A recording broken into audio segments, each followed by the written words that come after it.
Olá, alunos do 7º ano da Escola Municipal Edgar Torres. Sejam bem-vindos à aula de Língua Portuguesa com o professor Ricardo Paes. Hoje, o tema da nossa aula é a presença de elementos implícitos e de intencionalidade. Bons estudos!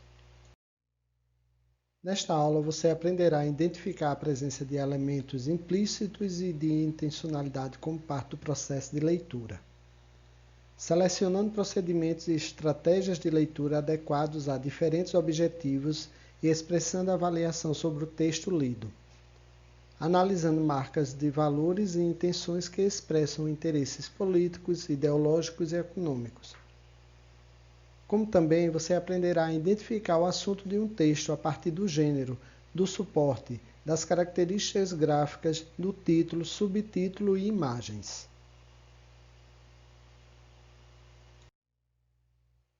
Nós teremos nesta aula os slides autoexplicativos, mas aos poucos nós vamos comentando alguns detalhes para aprofundar mais o assunto.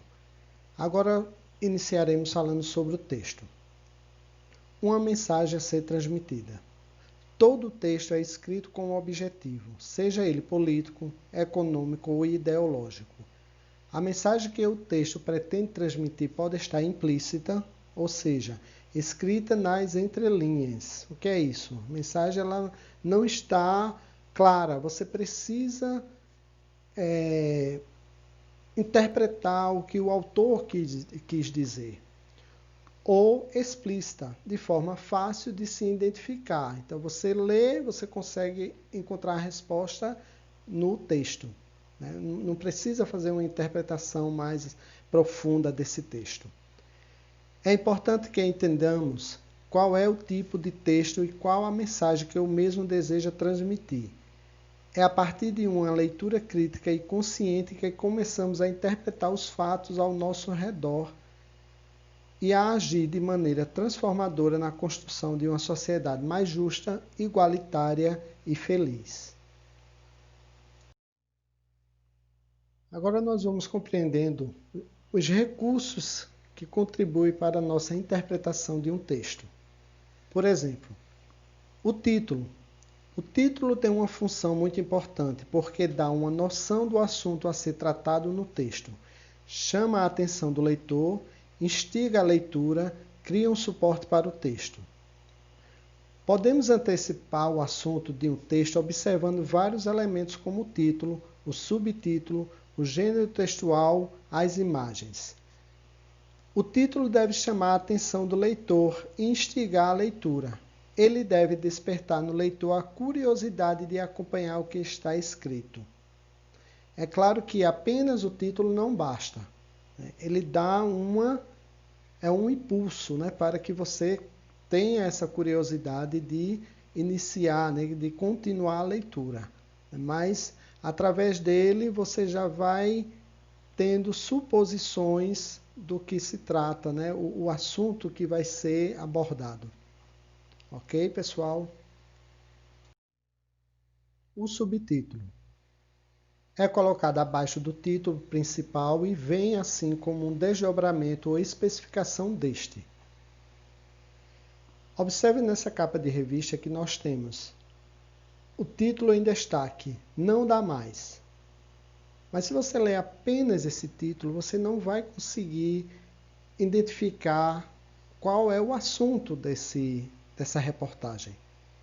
Por isso que o subtítulo nos ajuda a compreender que o texto discutirá sobre a burocracia nas leis brasileiras que emperra o funcionamento das empresas. Então, poderíamos até dizer que o subtítulo, nesse caso, funciona de maneira mais importante do que o título. O título chama a atenção, a fisionomia da pessoa, mas o subtítulo ele já nos dá uma direção do assunto. Vamos ver agora o suporte textual. São os lugares onde os gêneros são colocados para circular, como, por exemplo, um livro, um jornal, um cartaz, um folder.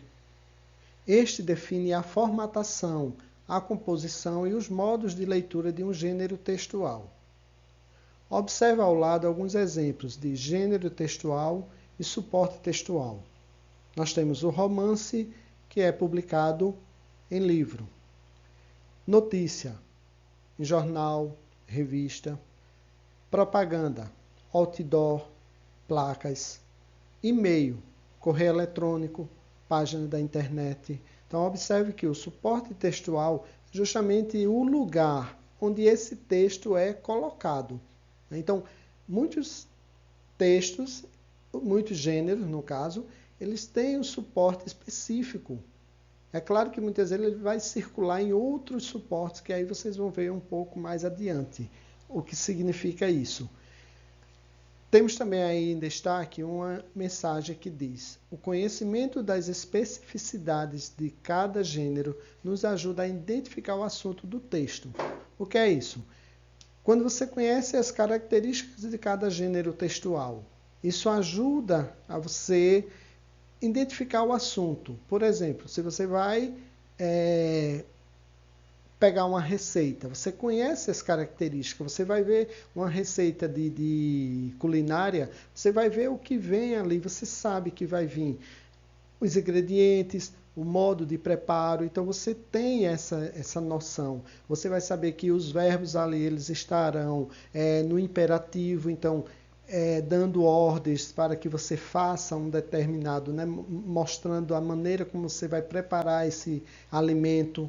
Então, conhecendo essas características de um gênero, você vai identificando melhor o assunto, certo? Continuando as explicações sobre suportes textuais, você vai ver aqui alguns suportes que não são específicos do gênero. Numa concepção ampla de texto, vemos ao lado uma comunicação pessoal nas frases que estão fixadas em suportes incidentais. E o que seria isso, esses suportes incidentais? São aqueles que operam como suportes ocasionais ou eventuais. Um para-choque de caminhão, o corpo e a camiseta.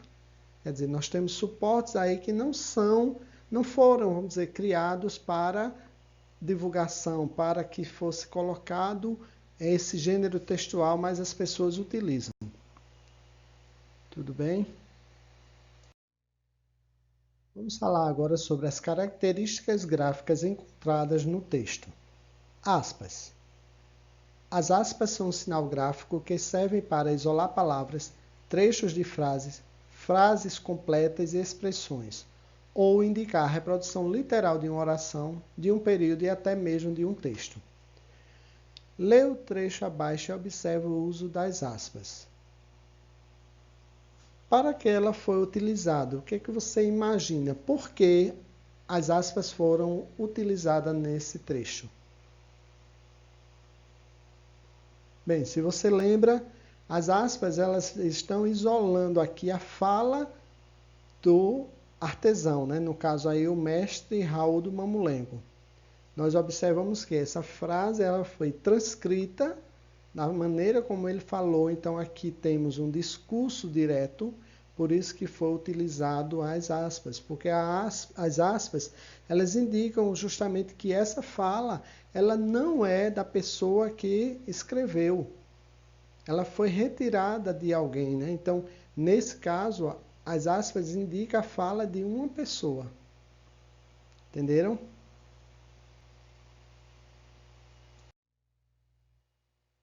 Continuando as explicações sobre as características gráficas de um texto, temos o itálico e o negrito. O itálico é empregado para indicar que uma palavra ou grupo de palavras tem um sentido especial. É usado tanto para dar ênfase quanto para advertir o leitor de que uma palavra ou frase pode não lhe ser familiar, seja por ser estrangeira ou por fazer parte de um grupo de gírias ou expressões específicas. Negrito é geralmente empregado para introduções, títulos de páginas, manchetes e obras literárias. Nós temos logo abaixo o título de uma resenha crítica em negrito.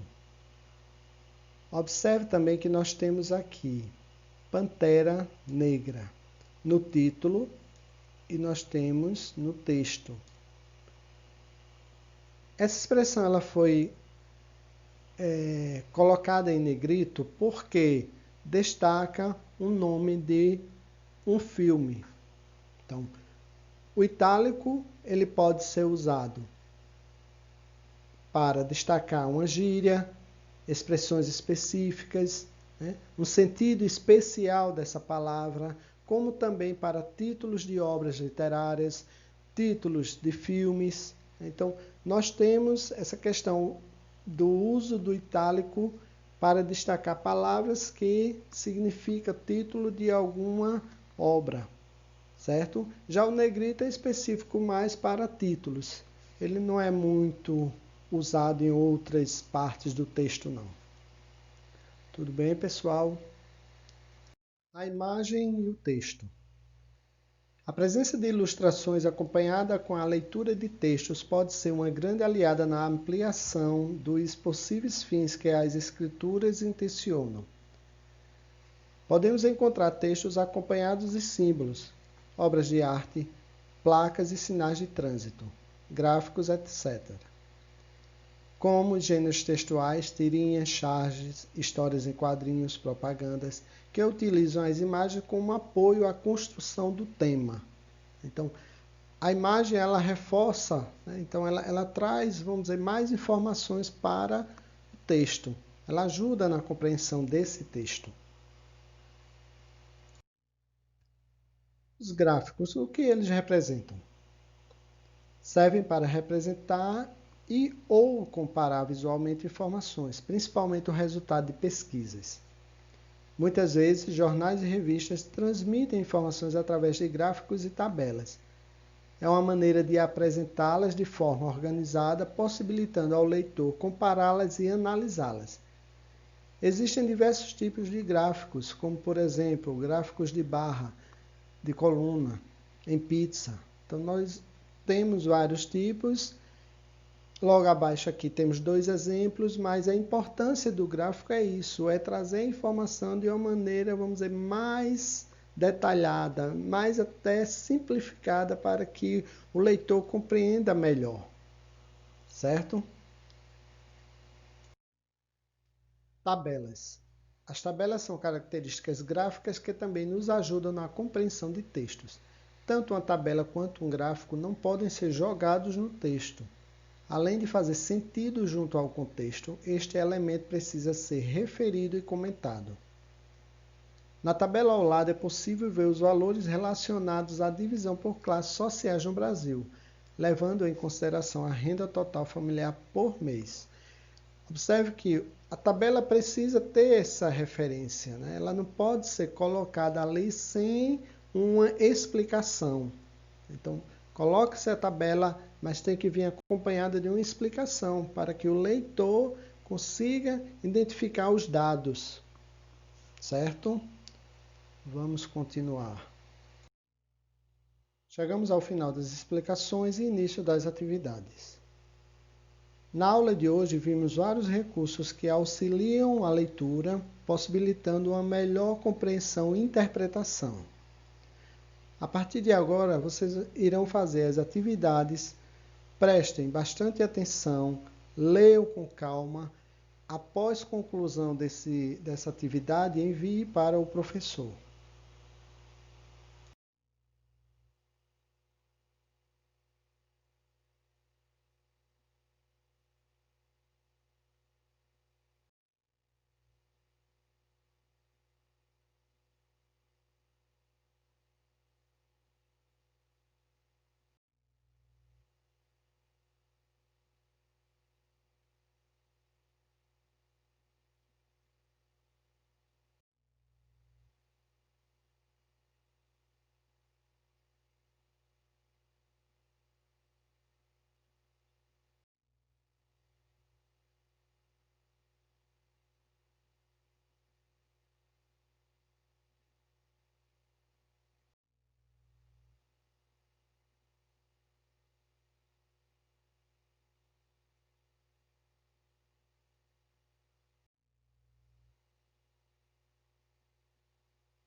pesquisas realizadas para a produção da aula.